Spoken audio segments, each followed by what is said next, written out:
कलाकार ब्रह्म गुलाल ने सिंह का रूप बनाया तथा दहाड़ते हुए राज्यसभा में पहुंचा।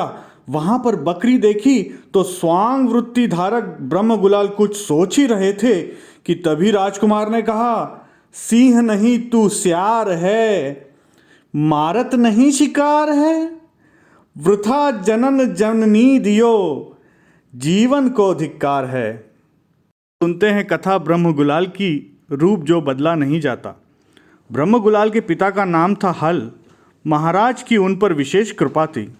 उनका विवाह भी महाराज ने ही कराया था। अतः जब ब्रह्म गुलाल का जन्म हुआ तो महाराज के सहयोग से उनका जन्मोत्सव बड़े ठाट बाट से मनाया गया। किसी प्रकार की कोई भी कमी नहीं रही। बालक ब्रह्म गुलाल बढ़ता गया, पाठशाला जाने लगा, खूब मन लगाकर पढ़ता था। एक दिन, कितना होनहार है यह बालक ब्रह्म गुलाल, पाठशाला में आज इसने प्रथम स्थान प्राप्त किया है। बच्चों, तुम भी इसी प्रकार मन लगाकर पढ़ा करो। और बेटा ब्रह्म गुलाल, हम तुमसे बहुत प्रसन्न हैं। तुम जीवन में फलो फूलो और इसी प्रकार अपने आत्मकल्याण में भी सबसे आगे रहो। दिन बीतते गए। ब्रह्म गुलाल बड़ा चतुर, योग्य विद्वान था। ज्योतिष का भी अच्छा जानकार था, साहित्य का भी पंडित था और सबसे बड़ी बात, आध्यात्म का भी ज्ञान प्राप्त किया उसने। एक दिन विवाह सूत्र में उसे बांध दिया गया। भरपूर जवानी, इकलौता पुत्र, घर में कमी नहीं, साथ में पूरी स्वतंत्रता, राजा की भी कृपा, जो चाहता करता, कोई मना नहीं करता। मथुरा मल से उसकी मित्रता हो गई। एक दिन, भाई मेरा मन चाहता है कि बहुरूपियाँ बनूं, कभी कुछ रूप बनाऊं और लोग देखें तो दंग रह जाएं, देखते ही रह जाएं। तुम्हारी क्या राय है? विचार तो बुरा नहीं है, अपना मनोरंजन भी हो जाया करेगा और लोगों की प्रशंसा भी मिलेगी। कमाल है, कैसा आकर्षक रूप, ब्रह्म गुलाल के क्या कहने, अद्भुत कलाकार है यह। ऐसा रूप क्या कोई रख सकता है? कोई भी तो नहीं पहचान सकता इसे। एक दिन द्रौपदी बनकर आया। द्रौपदी का चीर हरण का दृश्य लोगों ने देखा और दंग रह गए। क्या अभिनय है द्रौपदी का! बस साक्षात द्रौपदी ही तो है। वही मुख, वही मुद्रा, वही भय, वही लज्जा। कमाल है, कला भी धन्य हो गई। एक दिन लोगों ने देखा राम, सीता, लक्ष्मण वन को जा रहे हैं। देखते रह गए इस दृश्य को। राम लक्ष्मण के बीच में कौन है यह? सीता कमाल का रूप, चेहरा मोहरा बिल्कुल वही, पति भक्ति का साक्षात प्रदर्शन। वाह ब्रह्म गुलाल, तेरी कला मामूली नहीं, सजीव है यह जो वेश धारण करता है उसी रूप हो जाता है। माता पिता को यह सब सुहाता तो था, परंतु सहन नहीं होता था, क्योंकि समाज में इसको जघन्य कार्य समझा जाता, कुलीन घरों के योग्य नहीं। एक दिन पिताजी को कहना ही पड़ा, बेटा जो तुम करते हो कुछ ठीक नहीं।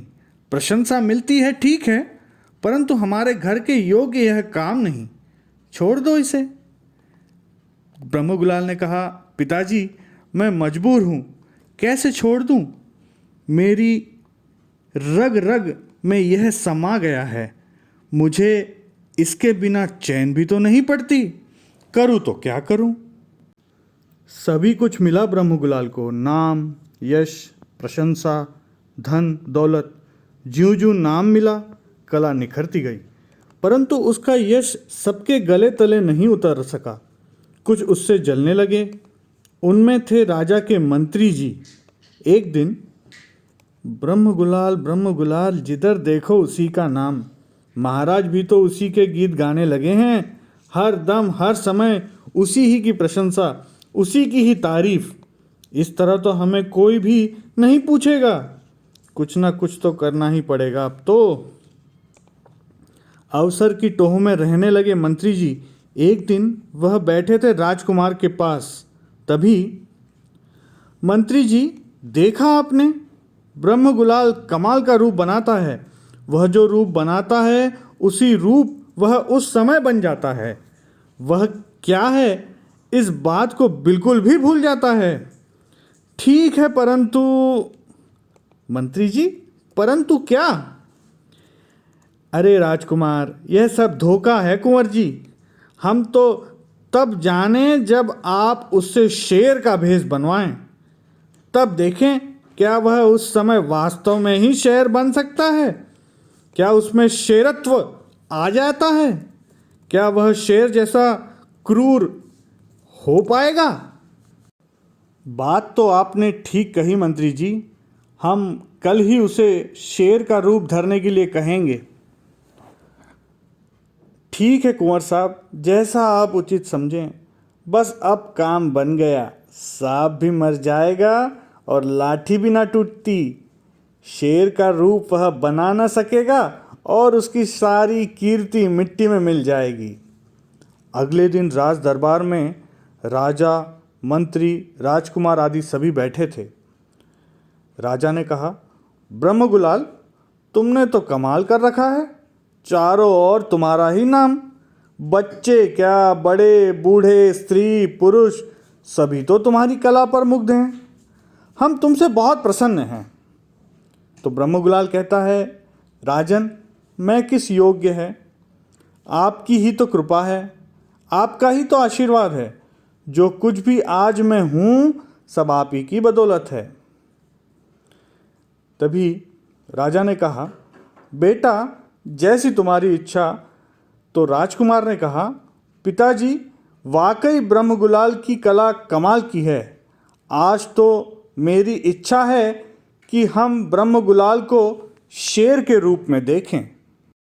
ब्रह्मगुलाल, हमारे कुंवर साहब की इच्छा है कि तुम कल शेर का रूप बनाकर दिखलाओ।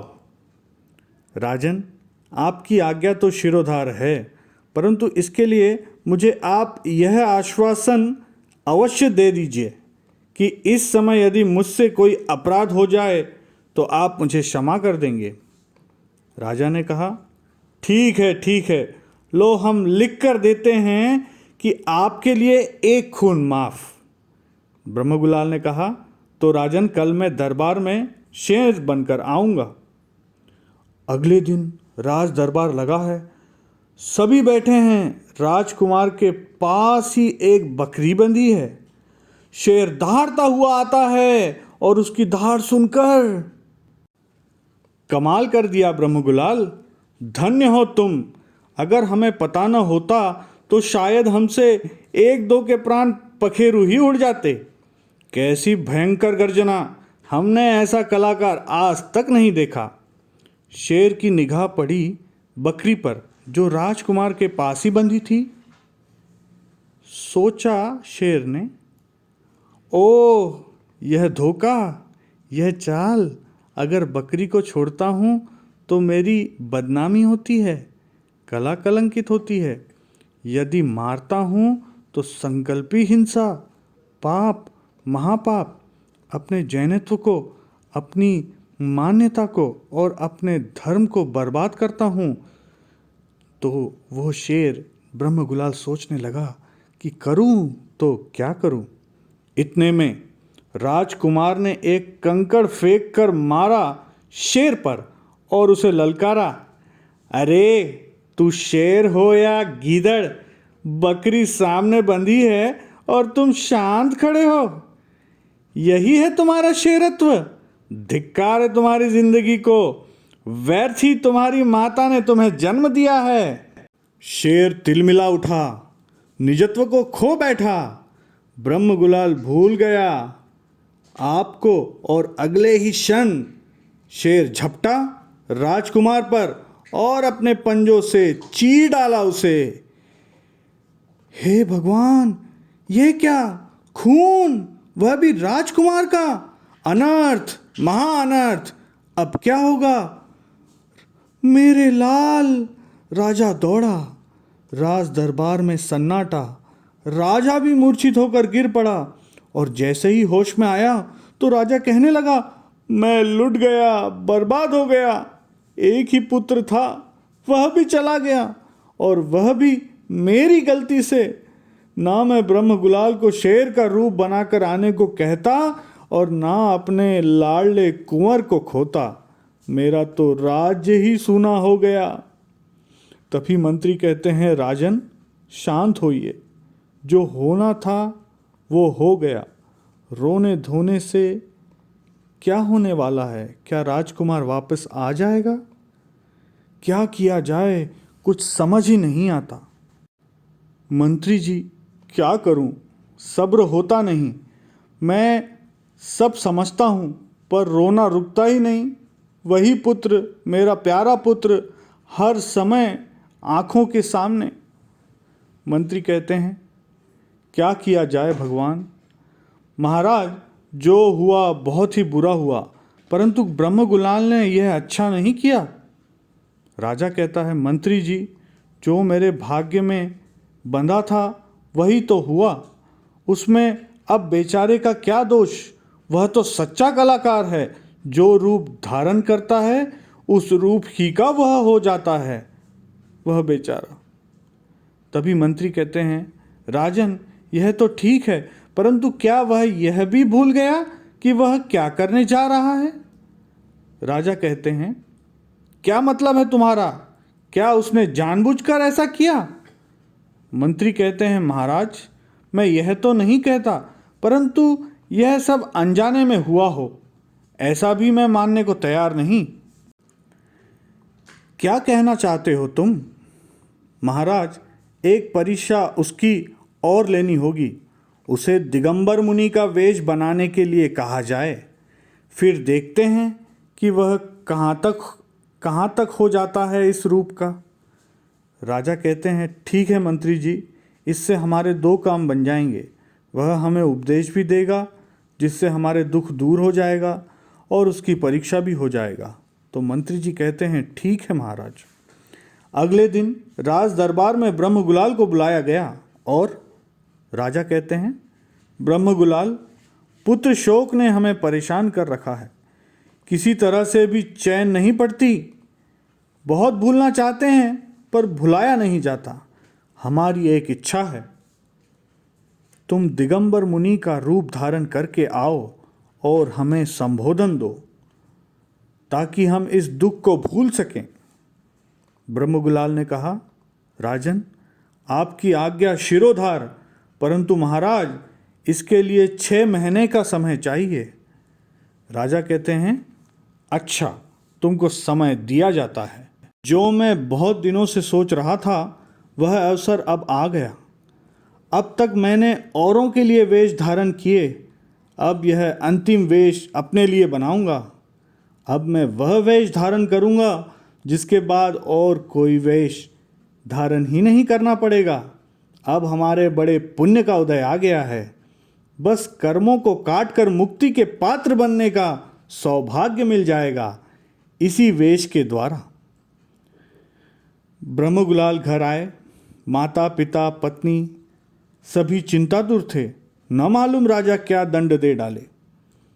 पिताजी ने कहा, बेटा राजा ने तुम्हें बुलाया था, क्या कहा उन्होंने?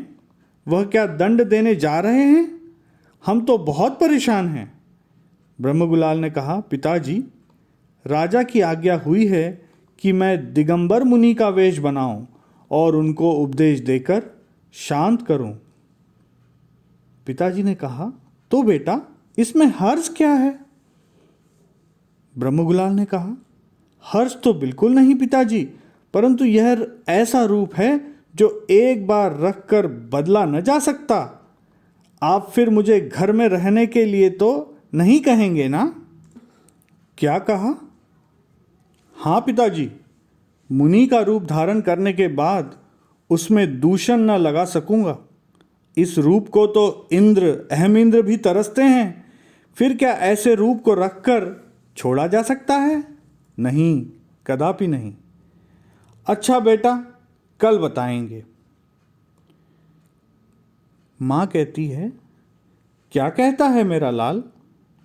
तो पिताजी कहते हैं, कहता है कि मुनि का वेश बनाऊंगा और फिर कभी घर ना आऊंगा। तो माँ कहती है, नहीं नहीं, मैं ऐसा नहीं होने दूंगी, मैं कभी भी उसे मुनि नहीं बनने दूंगी। तो पिताजी ने कहा, ज़रा ठंडे दिल से सोचो, ऐसा कहना उसका बचपना ही तो है। मुनि बनना कोई हंसी खेल तो है नहीं, बड़ा कठिन मार्ग है यह। मुनि बन जाने दो, 2-4 दिन बाद ही लौटकर घर आ जाएगा, चिंता ना करो। माता जी, ठीक ही तो है, बन जाने दो उसे मुनि, हम लौटा लाएंगे उसे। आप रंच मात्र भी चिंता ना करो। माता कहती है, जैसा आप ठीक समझो। अगले दिन, पिताजी अब मेरे लिए क्या आज्ञा है? पिताजी कहते हैं, ब्रह्मगुलाल, जैसी तुम्हारी इच्छा। ब्रह्मगुलाल की पत्नी कहती है, आपके पिताजी माताजी की क्या राय है?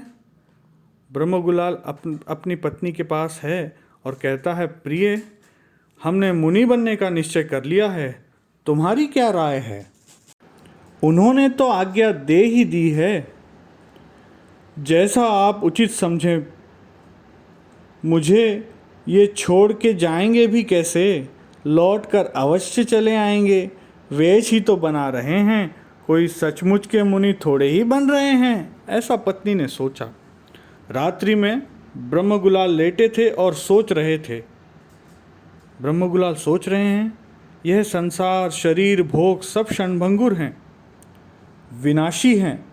जीव अकेला आता है और अकेला ही जाता है, अकेला ही सुख दुख भोगता है, कोई किसी का संगी साथी नहीं। मुनि दीक्षा लेकर आत्म कल्याण करने में अब देर करने में कोई लाभ नहीं। सोच विचार कैसा, अवसर भी अच्छा मिल गया है, क्यों ना इसका पूरा फायदा उठाऊं। बस अब यह मेरा अंतिम रूप ही होगा, अब देर क्यों। और सुबह होते ही प्रातःकाल स्नान आदि करके ब्रह्मगुलाल मंदिर जी में आए और भगवान को नमस्कार किया, पूजा की, स्तुति की।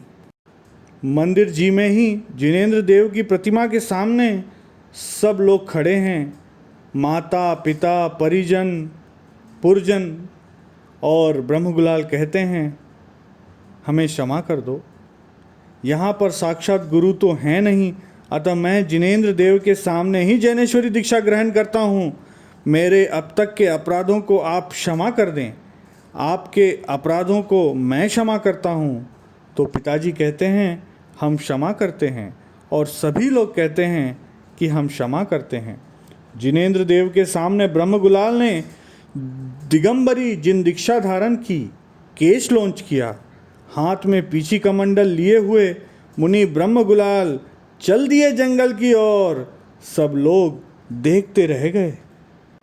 6 महीने बाद पीछी कमंडल लिए, नीची निगाह किए, भूमि को निरखते एक मुनिराज राज दरबार में पधार रहे हैं। राजा आदि उठकर नमस्कार करते हैं और मुनिराज को उच्चासन पर बैठाते हैं। महाराज कहते हैं, हे मुनिवर, मैं आपके दर्शन पाकर आज धन्य हो गया। मैं पुत्र शोक से संतप्त हूँ, कृपया मुझे शांति का उपदेश दीजिए। तो मुनि महाराज कहते हैं, राजन, यहाँ कोई किसी का नहीं, कौन किसका पिता, कौन किसका पुत्र, सब आकर यहाँ मिल जाते हैं और अपने अपने समय पर सब जहाँ जहाँ जिस जिस जगह जाना है होता है चले जाते हैं। फिर किसी के चले जाने पर शोक क्यों? शांत हो जाओ राजन। जो आया है नियम से जाएगा, जो मिला है अवश्य बिछुड़ेगा। जन्म वस्तु स्वरूप ही ऐसा है, फिर दुख क्यों? अब तो आत्म कल्याण में लगो। सुना नहीं आपने, राजा राणा छत्रपति हाथ इनके असवार, और मरना सबको एक दिन अपनी अपनी बार। महाराज, आपने मेरी आंखें खोल दी, मेरा हृदय अब शांत हो गया। मैं आपसे अति प्रसन्न हूँ। आपकी कला की जितनी प्रशंसा की जाए थोड़ी है। जो चाहो मेरे से मांग लो और यही प्रसन्नता से रहो। तभी मुनि ब्रह्मगुलाल कहते हैं, राजन, मुझे वह मिल गया जिसे पाकर अब किसी चीज़ की भी इच्छा नहीं रह जाती। अब तो मैं बंधन मुक्त हो गया और रहूँगा। क्या रखा है इन सब में? और मुनि ब्रह्मगुलाल जंगल की ओर लौट चले।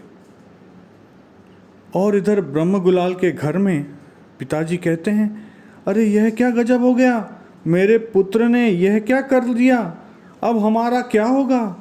तभी ब्रह्म गुलाल की माता कहती है, बड़ा ही निष्ठुर निकला मेरा लाल, मैं क्या करूं, मैं तो लुट गई, आप ही करो ना कुछ, चलो उसे समझा बुझाकर वापस लौटा लाएं।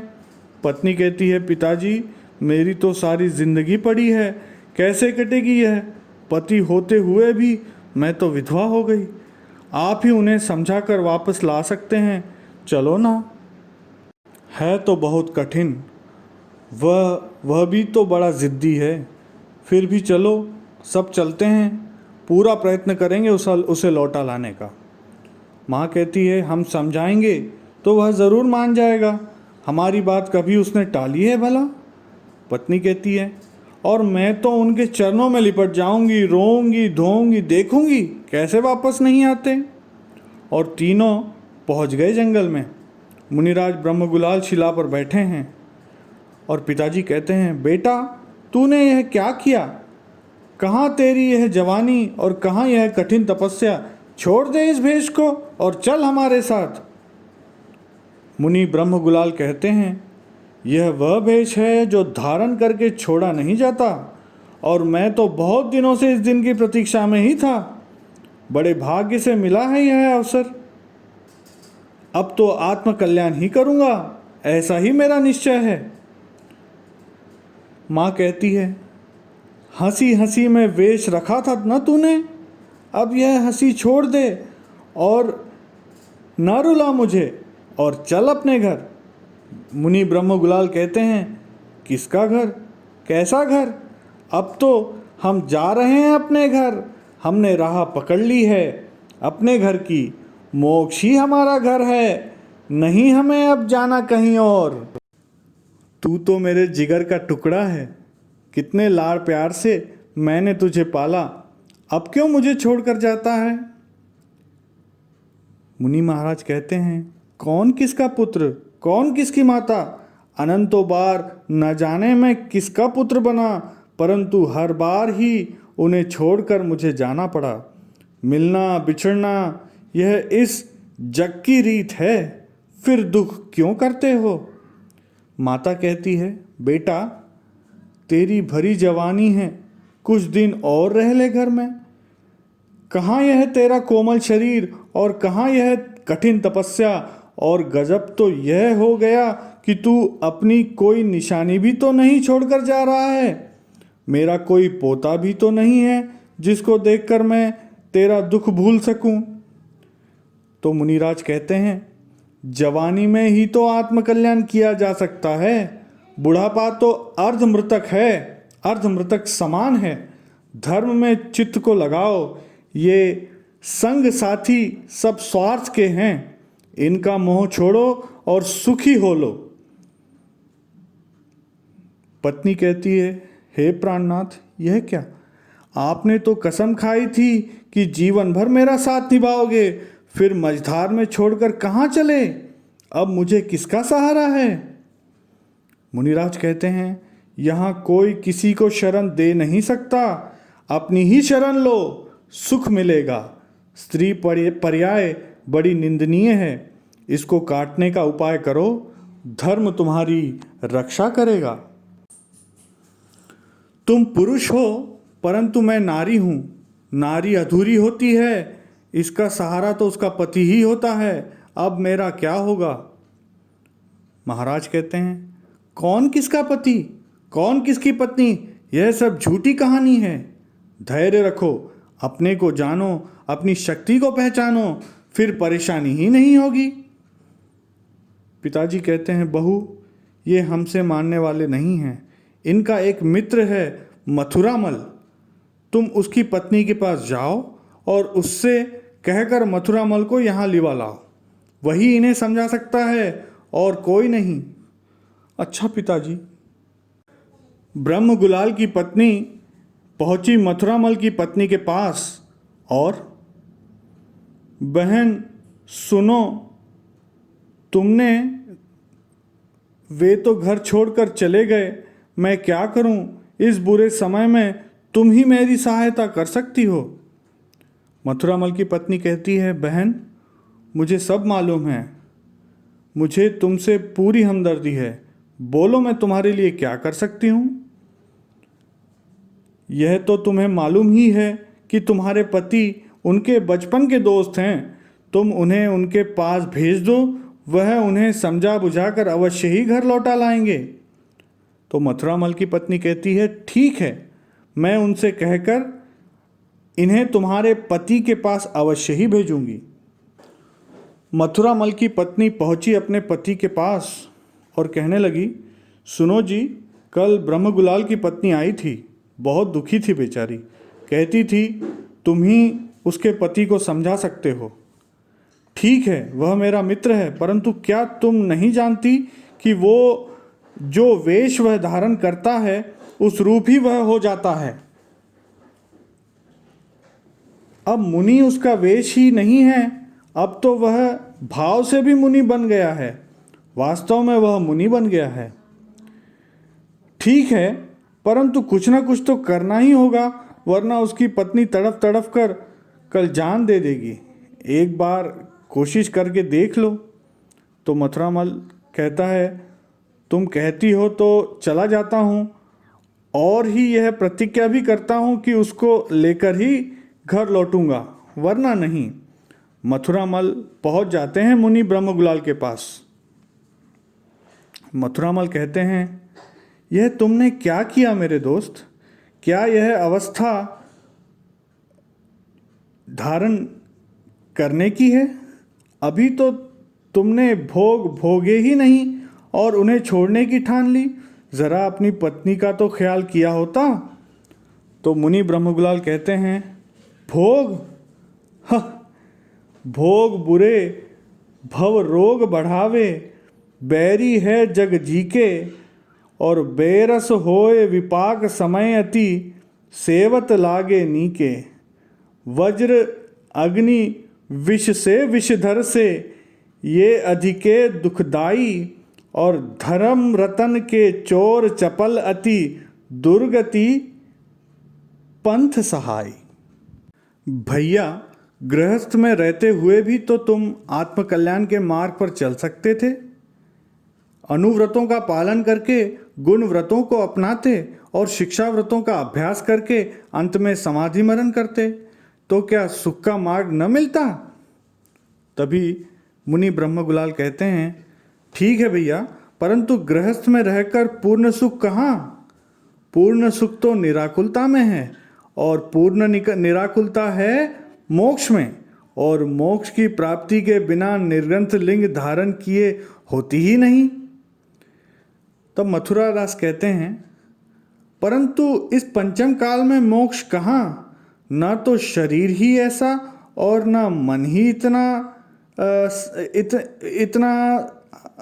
हाथ, कहीं वह मसल न जाए। दुविधा में दोनों गए, ममता मिली न राम। तब ब्रह्मगुलाल कहते हैं, कौन कहता है कि पंचम काल में मोक्ष नहीं? विदेश क्षेत्र में पहुंचकर मुनिव्रत धारण करके मोक्ष नहीं जा सकते क्या? तब मथुरामल कहते हैं, तो यार नहीं लौटेगा घर। तब ब्रह्मगुलाल कहते हैं, नहीं, हरगिज नहीं, हद निश्चय है यह मेरा। मथुरामल कहते हैं, तो फिर मुझे भी इस पंथ का पथिक बना लो ना, अब मैं भी घर नहीं लौटूंगा, फिलहाल तो मुझे शुल्लक दीक्षा दे दीजिए। तो मुनि ब्रह्मगुलाल कहते हैं, भली विचारी तुमने, जगत में धर्म ही सार है और सब असार है। और मथुरामल भी बन गए शुल्लक और रहने लगे मुनि ब्रह्मगुलाल के पास ही। हर एक की जुबां पर से ही शब्द थे, ऐसे ही हर किसी की जुबान पर यही शब्द थे। कलाकार हो तो ब्रह्मगुलाल जैसा, जो रूप बनाया उस रूप ही हो गया, उसको पाकर तो कला भी धन्य हो गई। हंसी हंसी में बनाए दिगंबर मुनि के रूप को भी जिसने राजा के द्वारा दिए गए प्रलोभन को ठुकरा कर कलंकित नहीं होने दिया, वह वास्तव में ही मुनि बनकर अपना आत्मकल्याण कर लिया। दोस्तों, यह कहानी ब्रह्म गुलाल मुनि की थी, जिन्होंने ऐसा उत्तम सांग रचा कि फिर उससे वह छूट नहीं पाए। ऐसे ही हमें भी ऐसा रूप बनाना है कि जिससे हम अपना रूप न बदलकर अपने स्वरूप में ही रह जाएं और ऐसा ही संयम धारण कर कर मोक्ष को प्राप्त करें। सभी को जय जिनेंद्र।